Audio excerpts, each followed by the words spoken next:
This is Trend Following Radio, where great thinking comes alive. Nobel Prize winners, legendary traders, best-selling authors, and the pros that know what drive us irrational human beings. I am your host, MICHAEL COVEL. Not filtered, raw, honest. That's my passion.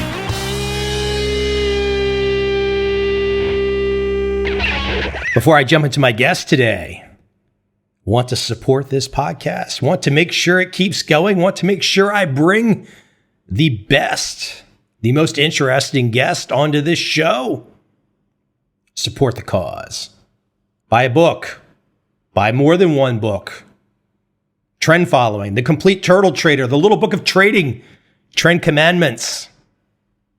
I guarantee they will all open your eyes to a new perspective. And for those of you out there that would like even more hand-holding, advanced systems, my flagship product, easily found at trendfollowing.com/products, will absolutely put you on the right side to make the big money. My guest today comes courtesy of Steve Burns. Steve Burns, who has appeared on this podcast many times, has become a social media trading star. And Steve, bless him, I said, Steve, who should I talk to that I don't know about? Who should I reach out to, Steve, and get on this show, either a trader or a trading educator, someone that brings a unique story and good insight?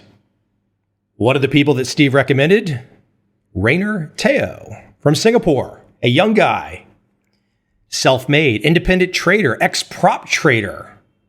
He's probably the most followed trader in Singapore. And for those of you that don't have a pulse, some of you don't have a pulse, I get it. Some of you are comatose zombies. Per capita, Singapore produces more millionaires than anywhere in the world. Yes, I believe they're actually ahead of Zurich these days, ahead of Switzerland. When I first started this podcast, I spoke primarily to traders. It's only been in the last 3 or 4 years that I've expanded out to talk to whoever I think is interesting. But Rayner takes me back to my roots of bringing voices on this show to talk about trading, voices that maybe I wasn't really familiar with. And I got to tell you, even though what I'm about to hint at is not related to trading, the one question that I'm sure that I will never, ever, ever ask another guest or talk about an issue, such as the issue that I'm hinting about, will only take place with Rayner. So for that alone, you got to tune in just to check that out, right? So let's dive in. I hope you enjoyed this conversation with Rayner.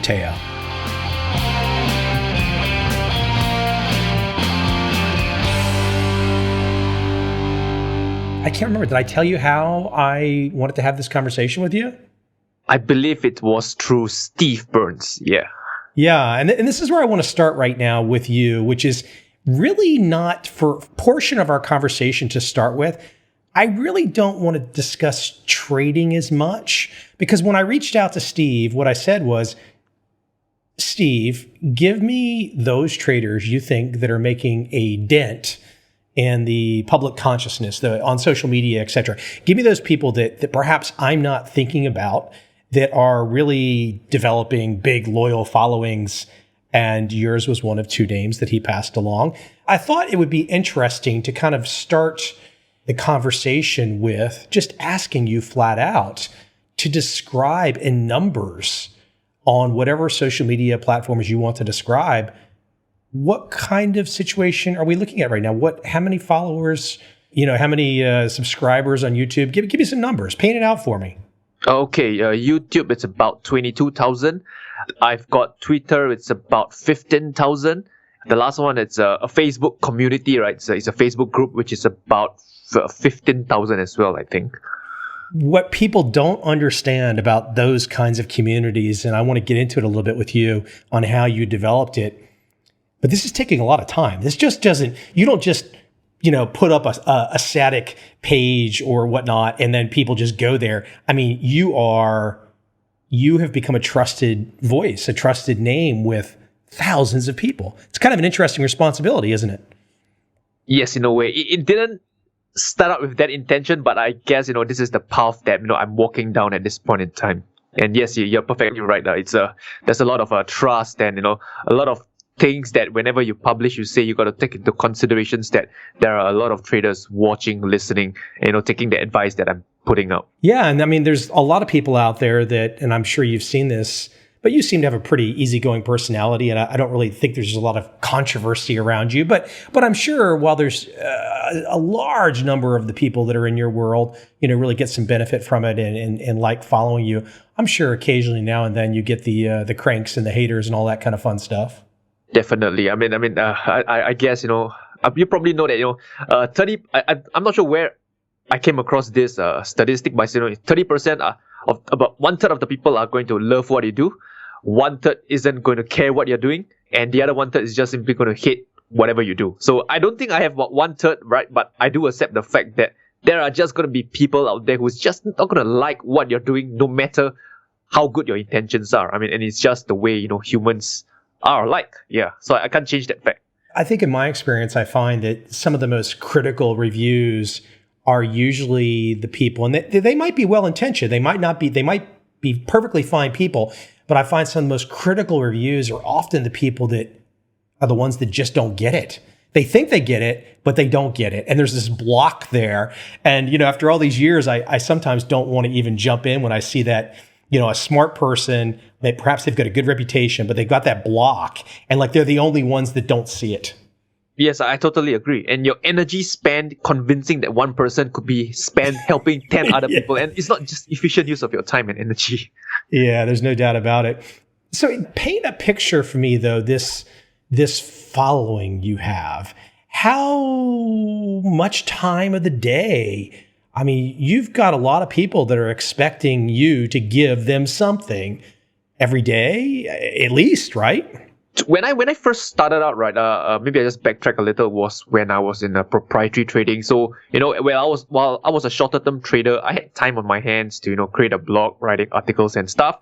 In the early part of the website of mine, I spent time writing blog posts and content. And now at this point in time, I guess, whatever knowledge that I want to share, I would say 70-80% is already out there. There is only so much I can write as a trader of my style, right? Primarily, trend following. There's only so many ways you can, sort of like, write about trend following. It's not like, the later system, later indicators where it's always changing. The core principles are pretty much the same over the years. So there's only so much I can write. So all these core materials of trading knowledge is already out there. So what I do now is just basically, publish it. Those so-called recycling those materials that I've published some time ago, and just, sharing with the community. Sometimes I've come across other traders on social media. They share, stuff that I think is really good that would help new traders. I share them as well. I interact with people. I just get a kick knowing that, I'm making a difference to some traders out there in the world in Trinidad and Tobago and whatnot, right? I just know, there will be someone out there that kind of benefits from it. But largely, the most amount of the content work, it's pretty much done in the earlier stages. Right now, I just write about one blog post a month, and I publish a weekly video a week, and that's about it. Let me ask one more kind of interesting question, at least from me, before I'm going to dig back in your background and kind of start at some really important key dates in your life. I think you're the fifth guy that I've talked to who is Singapore-based. I'd like to know, what is with the Singaporeans all wanting to know the questions in advance for podcasts? You guys are all smart. You guys can all handle yourself. You can think fast on your feet. What's going on with wanting to know all the questions in advance? I'm detecting some control freakism. I'm not sure. Maybe it's the way we are sort of brought up, the environment where, we kind of want to play it safe, play it conservative, so we know what's going to expect ahead of time, so we can better prepare ourselves, we can impress better, and along that lines, yeah. And the last two interviews I did, they kind of like just give me the questions ahead of time to let me so-called prepare myself. So I thought it's quite a norm, for podcasting interview to have a questions ahead of time. So I was wondering, okay, Michael, where's the question? Is it coming? Is it not? So okay, I'll wait, and it never came. So, no, yeah, I want you to sweat a little. I mean, I want everyone to sweat a little. It's funny. I've probably had, and I've said this before in the podcast, I think I've probably had that request on my 5 Singaporean interviews, but I've also had it from a handful of very famous trading names that you would know and the audience would know. The funny thing is they wanted to kind of see the questions in advance. It was probably in the earlier stages of the podcast. I did that. I obliged them. But it was like once I did that, they never asked anything again. I just asked them whatever I wanted to ask. And I don't even think I stayed on any kind of a script at all. Look, your question also gets at, even though you can kind of go online and say, okay, Mike's been doing this for a long time, there's still a certain sense of like, hey, our reputations are valuable. And I don't necessarily want to have a conversation with somebody if I'm not sure about where it might go. Yes, I get what you mean. Yes, yeah. There's a little bit of what do you call it? Something at stake, right? With that uncertainty factor of not knowing what's to come. I want to take it back in time. So how old are you right now? You're a young guy. I'm 30 this year. Yeah, I had to think for a while. 30. I'm 30 this year. Yes. Turning 30 this year. That's right. So have you already turned 30? I've not. Yeah, I turned 30 in December. Okay, so that's one of those terrible dates that you always think about. That might be the worst date because once you hit 30, it's all downhill from there. It's kind of like. But let me take you back in time though, because relatively young guy, you've got this big following, you've developed a lot of hard work. Take me back in time though to a moment because you're a guy. Look, my grades were terrible in undergrad, grad school, that kind of stuff, terrible.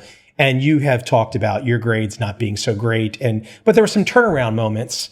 I guess the turnaround moment that I would really like you to explain and perhaps explain a little bit more about Singapore and the commitment, but military service, which is something that all young men, is it all young men and women or just young men in Singapore have to enter? All young men. Women is exception unless the woman wants to volunteer herself. You entered the military age 19. That's right. Up until that point in time, you've not distinguished yourself as a student.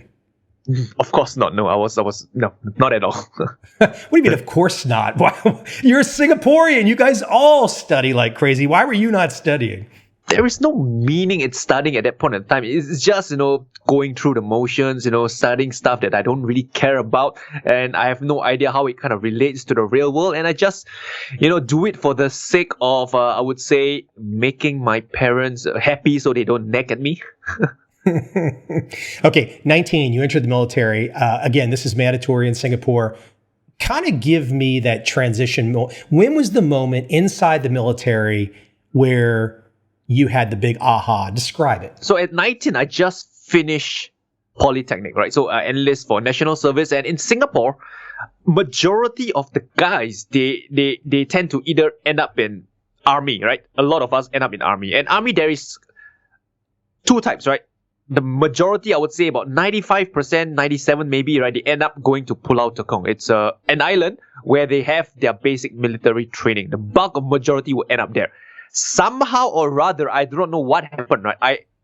I am the small percentage that end up going to another camp. I'm not sure if I can disclose it because, Singapore is pretty sensitive to such information. But I end up in a camp with the minority. Basically, I asked around and I realized that I enlisted into commando. So that happened to be the elite fighting force for national servicemen who served their 2 years, right? Did you have qualifications for this, or this is a checkbox that you didn't see? It's a checkbox that I didn't see, right? I tried to ask around and, how did I end up here, right? And they some of them said that, maybe before enlisting, they had some preliminary screening of tests, asking some IQ questions. Maybe I happened to answer in the way that I happen to be the type of people they're looking at. I'd have no idea, right? So I just ended up down there.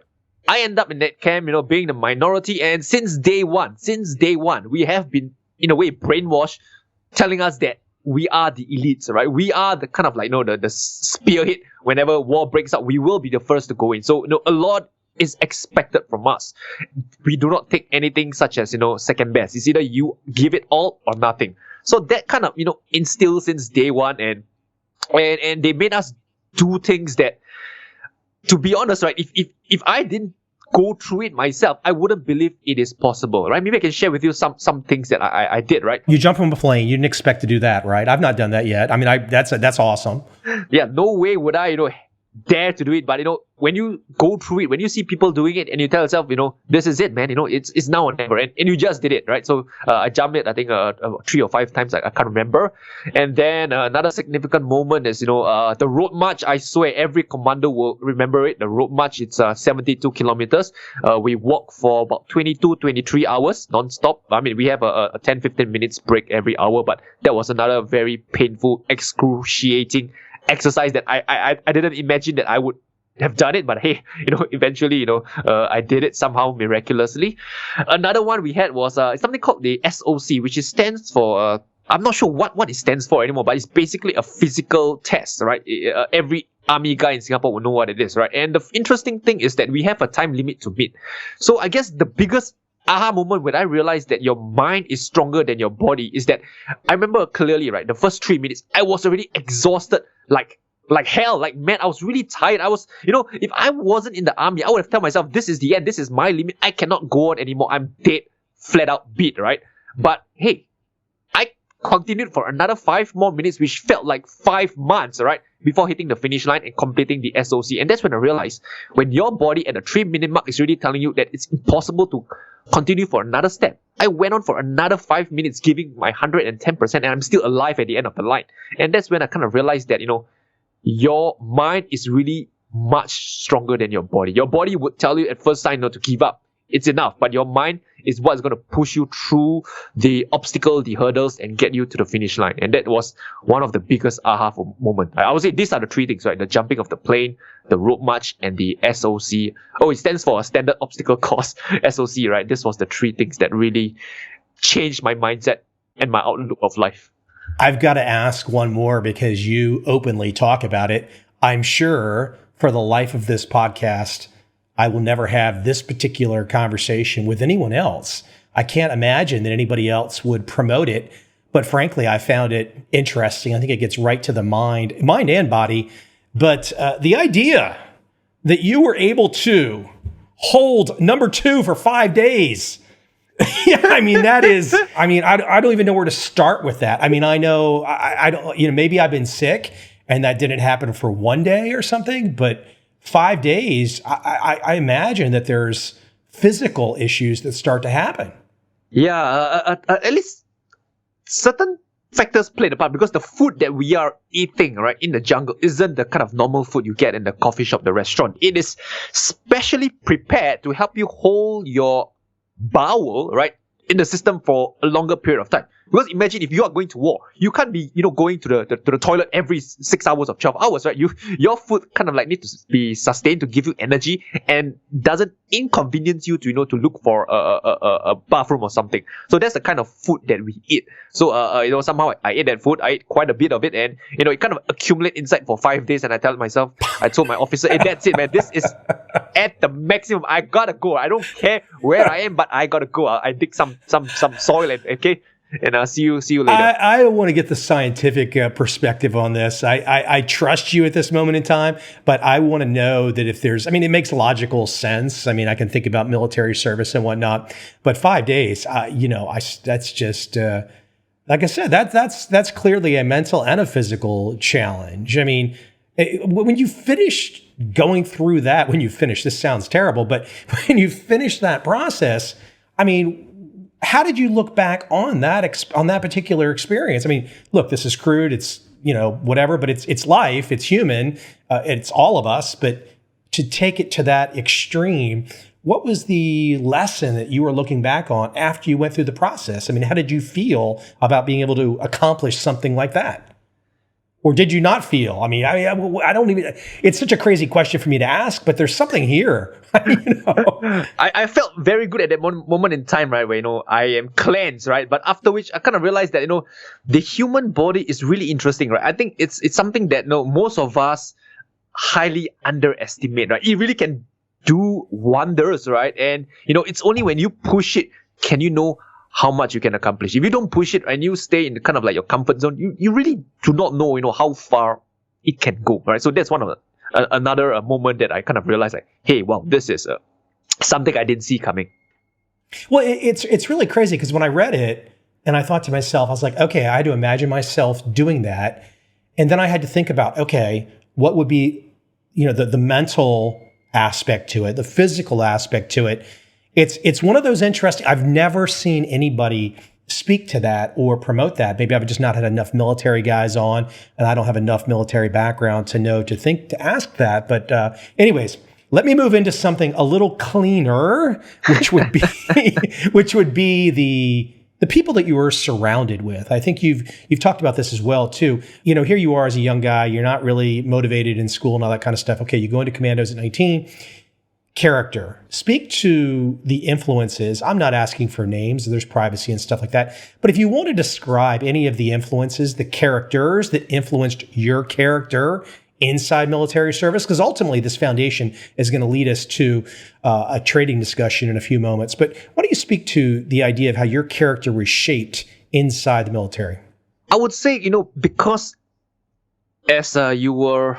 The term they used was a recruit, or was it a private, right? When you just enroll in, the officer or the people taking charge of you, right? They have to lead by example. So even though, right, maybe, sometime later as you get to know them, they are kind of, not the way they initially portray out to be, right? But before you get to that stage, right, most of those, of your those ahead of you, they have to portray their, the perfectionism, how disciplined they are. So it's kind of contagious because, if the ones looking after you exhibit such excellence, such a perfectionism, it starts to spread, right? So let's say, in a company there's about 60 of us, and the ones, looking after us, say there's about, 7, 8 of us, right? So those 7, 8 of them, right, are going to spread slowly to all 60 of us who are the recruits, right? So slowly out of the 60, 5 is going to get, infected by this attitude of theirs, 10, 15, 20, 30, and when there is, 55 of them who are already, so-called converted, and you are the last remaining 5, right? It is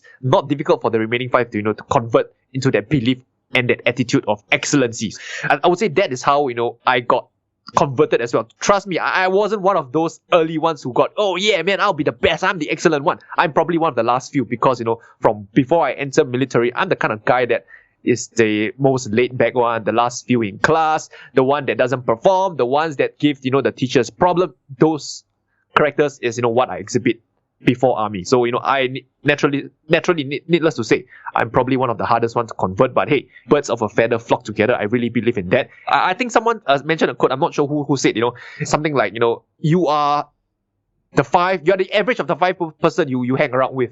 Something like that. Right, which is true, right? If you hang around people of striving nothing but excellence, right? It's either you're going to adopt their way of thinking or you're going to drop out of the clique. It's either way. There is no in between, and that's what happened. So I start this podcast painting a picture for the following that you have right now, which gets people thinking, okay, this guy's done a lot of work. A lot of people want to listen to him. Take you back in time, kind of establish some of that early foundation. Now, give me the pivot. Give me the pivot from the military, because this is about, started 10 years ago. Give me the pivot from the military into your first trading experience and paint the picture for me of your mindset, what you were thinking, the strategy you were using when you first started to trade. Okay, so obviously, since I left army, I went to university. My mindset kind of have the mindset of there's no such thing as impossible, just not done yet. So when you bring it into trading, right? I mean, I would say almost all traders I know always have their setback. It's probably lack of risk management, right? Strategies that didn't work for them, and it's the same for me. I was pretty much on online forums. I read some books and just trying out kind of strategies that other traders post and using it for myself, right? And when it doesn't work out, you hop on to the next best strategy you come across. So you just go around the rat race, hopping around on and on until right, you give up or you kind of get the aha moment. So I would say my aha moment kind of came in when I realized that hey, trading is all about probabilities. You can't expect to make money just based on a small sample size of trades. You need a larger sample size of trades to to know whether your trading strategy has an edge in the market. That's one. The other thing is that if you want to be a consistently profitable trader, you need to have a consistent set of actions, right? So it does not make sense to be trying so many trading strategies and to have a consistent set of results because your actions are clearly not consistent. That is something so simple, so simply laid out, but it took me a few years to figure it out, come to think of it, right? So this is something that I've been harping over and over again, whether on social media or whether, physically in person, is that, if you want to have a consistent set of results, you must have a consistent set of actions. And now, it does not mean that you will be a profitable trader, because hey, if you do not have an edge in the markets and you have a consistent set of actions, you're still going to be a consistent loser. But this time around, right, if you do your work, if you do your journaling, your trade journaling and stuff like that, you can analyze your past trades and see what are the patterns that lead to your losses and what are the patterns that lead to your winners. And taking that information, you can go ahead now and again to kind of tweak your strategy and find something that works for you. So this is a framework that, that will lead you to the path of profitability instead of, hopping from one strategy to the next. That's pretty much a rat race. You've got this expression that I've seen you use. I'm not sure if it's your tagline for your business or not, but quote, saving retail traders from self-destruction, end quote. Why don't you speak to that? I sometimes, I am not interacting. I mean, I'm interacting online a lot, but sometimes people are cautious about what they say. I think the fact, and you remind me of Steve Burns in this way, where Steve is notably helping new traders. And when you say, saving retail traders from self-destruction, I'm assuming that you have found early on in your career that your niche is helping that kind of brand new retail trader that is hearing every voice under the sun about every type of strategy, from Warren Buffett to trend following, day trading to swing trading to you name it. The amount of confusion is probably been part of your motivation, like helping people to push away some part of that confusion and give them something more tangible. Yes. Because when I started, to be honest, when you go on to social media, you go on to trading, everybody is like saying, hey, take my $1,000, turn it into 6 figures within 6 months, blah, blah, blah. And I'm kind of tired of such marketing, right? And I just want to cut it straight, the BS, and tell, hey, I'm not going to make you $1 million, but I'm going to save you from, blowing up your trading account. I'm going to help you, prevent, sustaining heavy losses. That's what I can do. And from then onwards, right, it's up to you, to find your way towards profitability. But what I can do is to help you withstand the damage that will definitely come your way. Because if you can survive, right? If you can survive the business in the first few years, then you have a good chance of making it on your own. So, that kind of start when I first started out, I felt confused. There's so much information out there. And I just wish that there is someone, I don't know, just somebody to kind of point me in the right direction that, hey, Rayner, you should be, looking at this, right? Try not to, explore too many strategies, right? Maybe focus on one, record, such data, or maybe, hey, look towards trend following. It's proven to work, right? Find out more about it. Read MICHAEL Covel's books and stuff like that, right? But and I didn't even pay for that. I did not pay you for that, and I'm not going to pay you for that. I will just take that as a real compliment. No money exchanges hands. You have no idea how many times and how many books I've read. Yeah, I think I've read Trend Following 3 times, right? Turtle Traders 2 times, and there's one, the Trend Commandment book, right? 1 time as well. So I'm a fan of your work, to be honest. I love it. Let's get into a big picture issue with new traders, retail traders. And honestly, it goes way beyond new or retail traders, even though some of the perhaps institutional investors and traders perhaps might not want to admit it. Let's talk about prediction and reaction. To this day, I know that there's still probably an overwhelming majority of people, perhaps they don't know that much about trading, but they will reach first for the idea because they've seen it in the media everywhere. They've seen it in financial media. The idea that somebody is predicting, look, there might be some guy that can flip a coin and get one thing right on one day. But who, if you really just take a step back and you say to yourself, who out there is actually predicting a set of trades over a diverse grouping of markets and doing it consistently so you can bet on it? The whole idea of prediction, when you just kind of take some of the foundation out, it just all falls down. Yep. I totally agree, right? And it's something hard to grasp because, most those who are new into this business, right, they want to follow predictions. But the problem with predictions is that, hey, they may tell you when to get in, but they're not going to tell you when to get out. They're not going to tell you how much to risk. And these 2 factors is a large part of the equation in becoming a consistently profitable trader. Your risk management and how, you're going to manage the trade. And this is something that doesn't come with predictions. You don't see the analyst on CNBC say, okay, crude oil is, seems to be bottoming out at $50. I'm going to go long down here, perhaps put a stop loss at 45. And if, it goes higher, I'm going to trail by, maybe the moving average, blah, blah, blah. No, they're just going to say crude oil seems to be bottoming up. I'm going to long. So maybe, 5 years later, when it does really bottom up, the same fella may come out and say, hey, look, I was right. But along the way, during that 5 years, you may, wiped out countless accounts along the way. And it's just, it's not going to help anyone learning how to trade with predictions. I mean, you're better off, just learning proven methodologies that work and watching your risk. I think you have a much better chance. As you mentioned the CNBC, though, those same people, we're not naming names, we all know who they are. They're just random faces they recycle through on the TV for the last 30 years.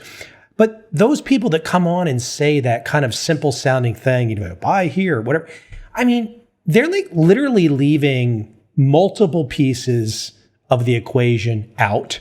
The very things that the best traders in the world, the market wizards guys, the very best practices and processes that the best traders use, they literally come on TV with the $5,000 suit on and looking all sharp, and they just literally make stuff up and leave the most important things out. And I guess the question I have for you is, if somebody is willing to, leave the most important things out, and you can catch them on it, and they're just kind of like all focused on predicting some one trade and the one buy point. I mean, what does that say about that person?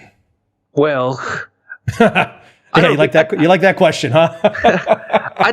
I would say it's. I find this is something that maybe school should teach, that you should understand the business of media.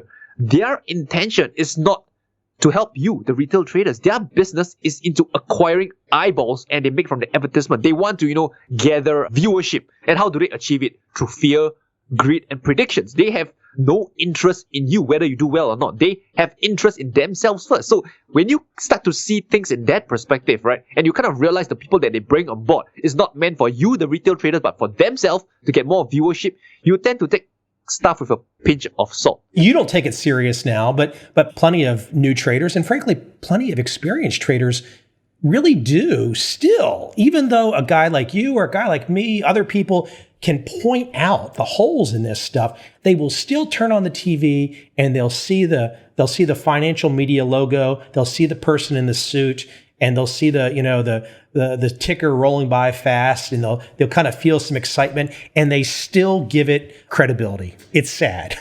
Yeah, I think that's how humans are, wired, because we have this, that the brain has this, I think they call it heuristics, right? You see a guy in a suit, he looks smart, he can be trusted. You see a guy with a lab coat, he's probably a scientist and stuff like that. So kind of mental shortcuts to give us the impression that it can be trusted, which is quite far from the truth. Speaking of non-suits, I'm looking at a picture of you right now where you happen to be pulling back a white shirt exposing a Superman logo.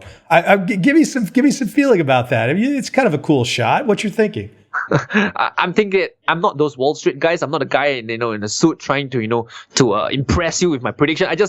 I'm straightforward, and if you want to be helped, I will gladly help you the best that I can, and that's what I stand by for. I will gladly help people who wants to be helped, right? And I'm not anyone from the I would say the institution or anything. I'm just an average Joe, right? Like Superman, right? He's an average guy, a journalist, right? But when the time comes, right, he will be there, trying to do his best to help. And I kind of use that as a vision for myself. I've seen you make the comment. I've seen you talk about this trading contest. I don't think I've talked about this on the podcast before. I don't follow them, frankly. If I want to look to great performance, I'll try and find a pro trader's track record, his audited track record, and that's kind of the stuff I've tried to use for my books. But there is a whole subculture of trading contests out there, and some of the returns that these contests promote are off the charts.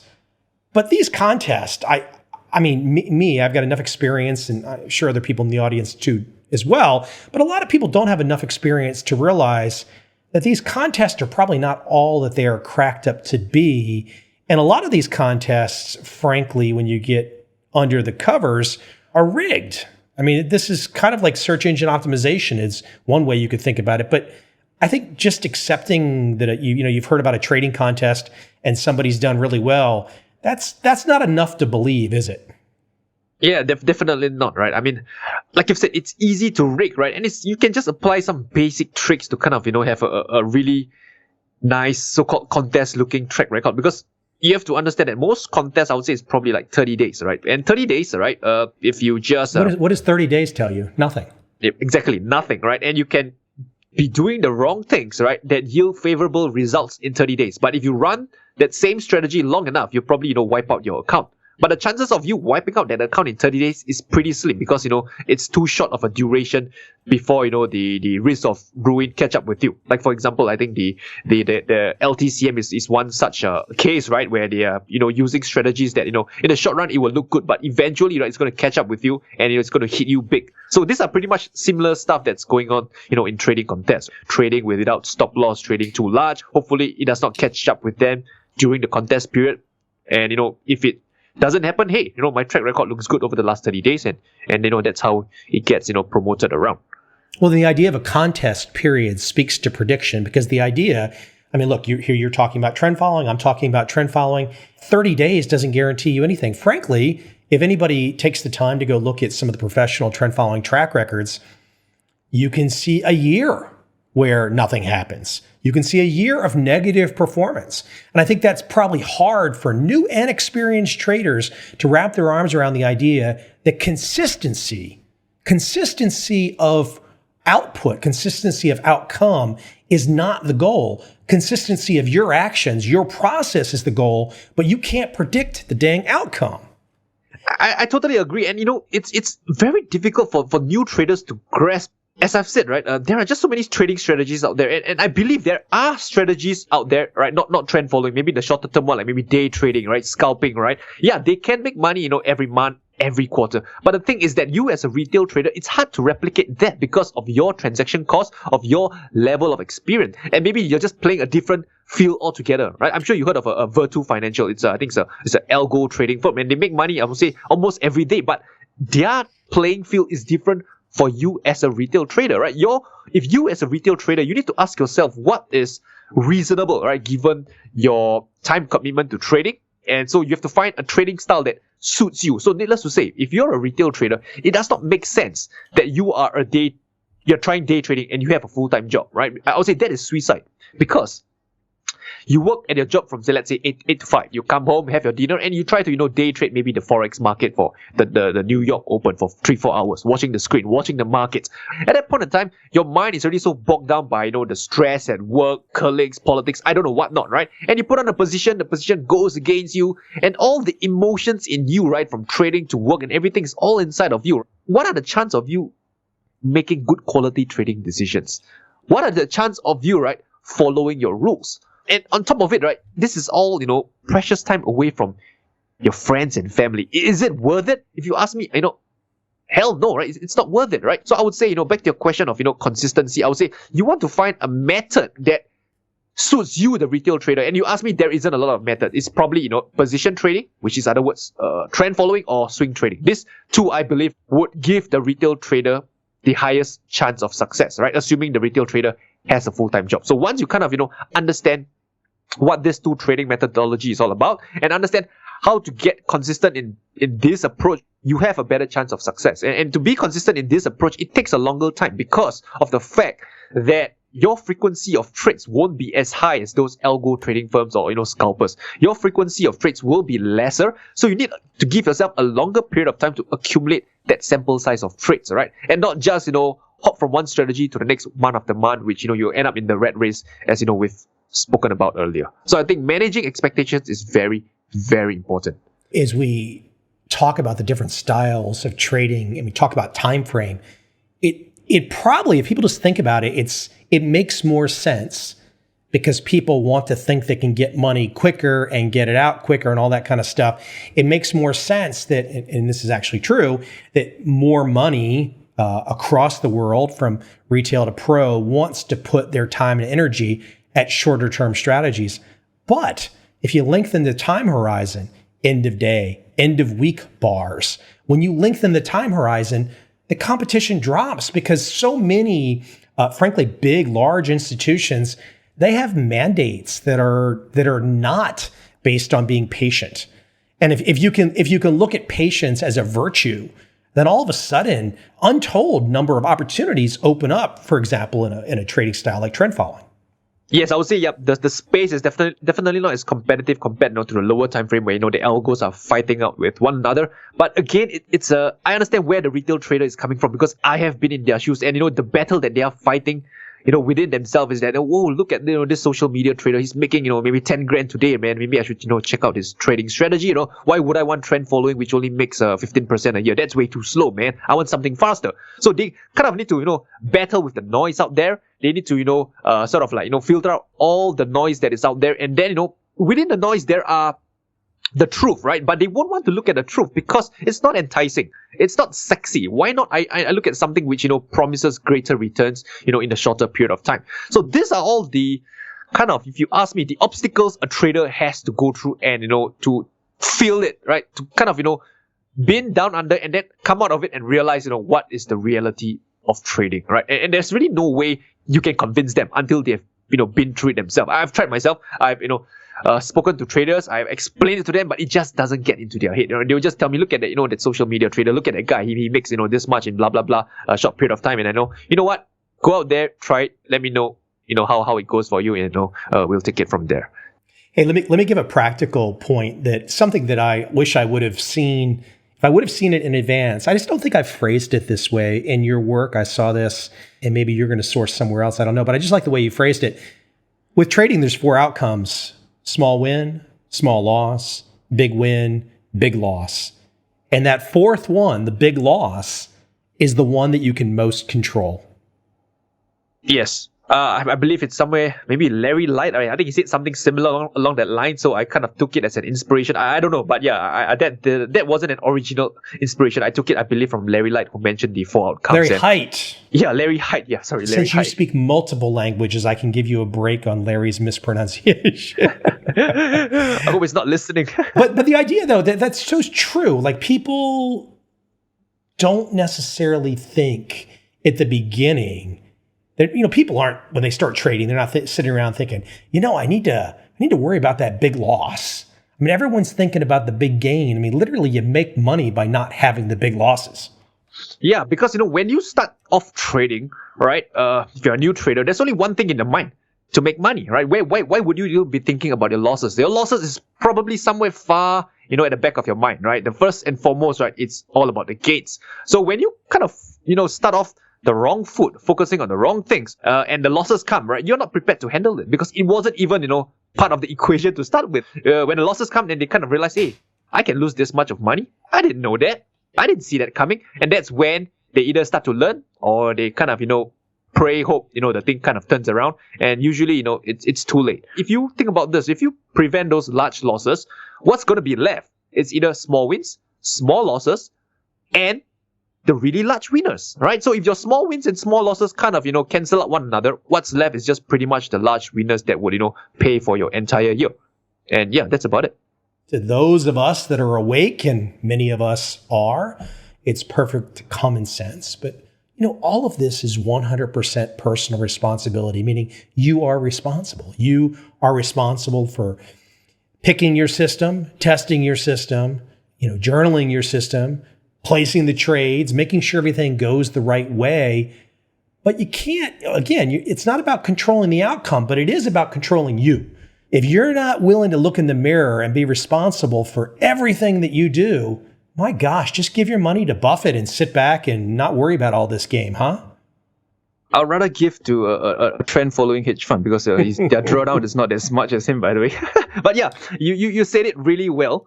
Is that responsibility, right? I read this book, a great book, right? It's called I believe it's called The Success Principles by Jack Canfield, right? The author of the Chicken Soup. So the first chapter is responsibility, and it's huge, right? It's not just trading, but you as a person, you have to be responsible for everything in your life, right? In trading, right? If things are not going the way you want it, you don't point to the markets, you don't point to the analysts, you don't point to your wife, your spouse, the broker. You take responsibility on yourself, because only when you accept the responsibility, then you have the power to change things, because you tell yourself that you are in control.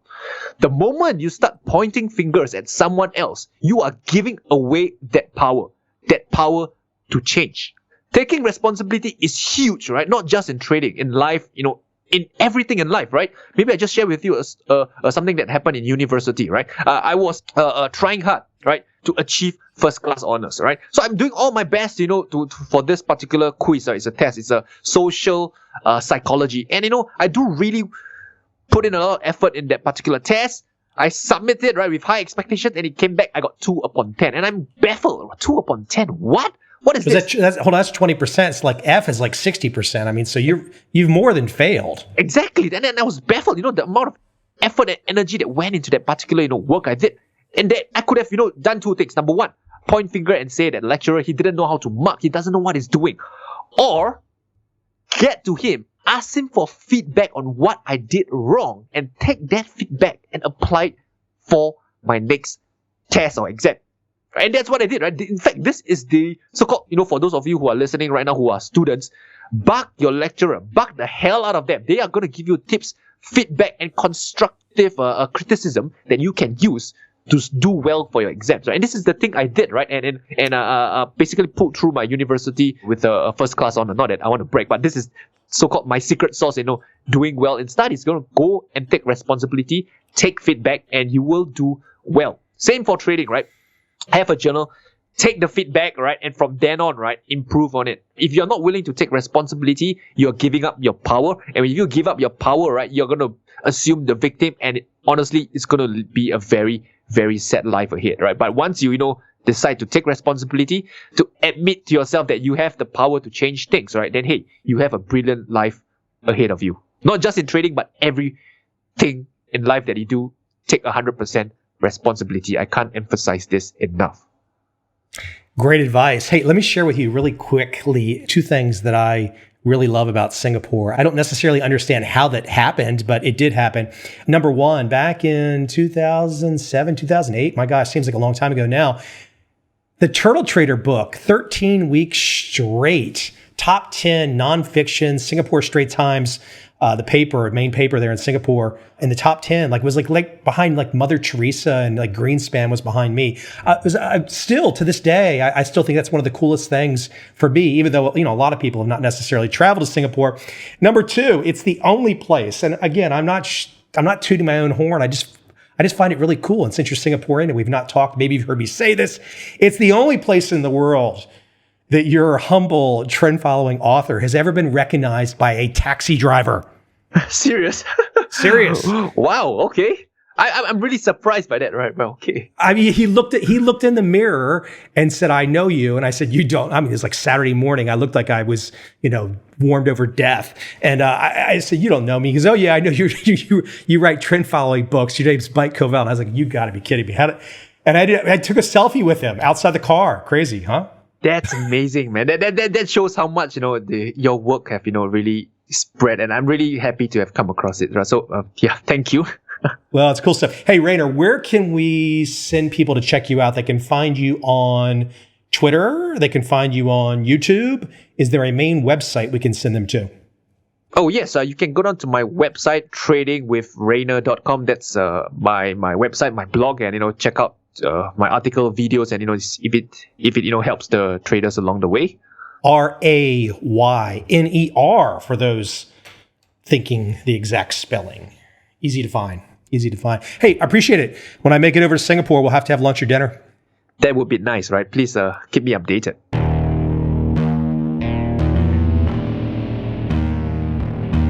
I see a time when those awake will understand how to make money in up, down, and surprise markets.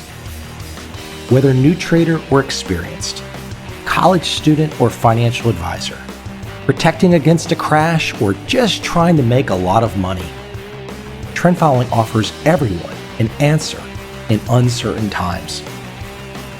To get started immediately, send me an email, michael@covel.com. I will send you the right trend following steps to take along with my free video.